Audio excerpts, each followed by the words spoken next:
than a similar Dallas Lost movie called Scarlet Love by the one-man crew Palmer Rockey. Now, talk about a crazy guy.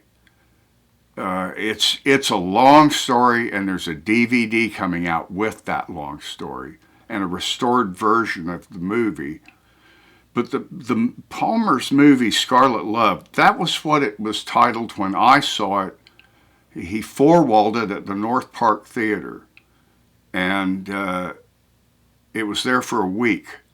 And after the first showing, the theater had a sign up that said, "We're not responsible for this. This guy rented this theater," because it was the worst movie ever made. And I know you're laughing, oh, come on, the worst movie is really such and such, or there's no such thing as the worst. But you haven't seen it, and you never will see the uncut, true Scarlet Love. On the other hand, I later learned that was actually the second title and version of the movie. After he broke up with his wife, who had funded the whole thing, working for the post office, he refilmed the whole movie that had starred her with a different actress. The one I saw, he meant it to be a powerful, hard-hitting suspense film with big geopolitical themes.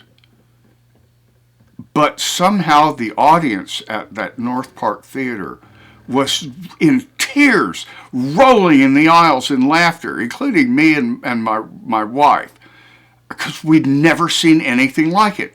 There was, for instance, a scene where you couldn't follow the plot, so every now and then Palmer, Rockey, who is the lead star, and his own twin brother, and yet a third character, he'd sit down and do these monologues and explain what was going on. Well, my brother, you see, he's the evil one. He wears a yellow shirt with a red stripe, but as you see, I wear this yellow shirt with a blue stripe, and I'm the good one. And there's this dog next to him. Well, during the course of this monologue, the dog goes from a little puppy to a big dog to a little puppy again to a big dog because he didn't like the way it was shot, and 6 months later he had it shot again. He didn't care, as editor of the film also, he didn't think anybody'd notice the dog changing size. He didn't think anybody would notice that he ages 20 years during the course of the movie because he used old student film that he had done, worked in with this thing. You will see the movie, but he's changed it. Over the next 10 years, he decided that it was really a comedy, and to make sure everybody understood that they were supposed to laugh at it, he filmed comedy scenes to go with it. Of course, he's 10 years older in these.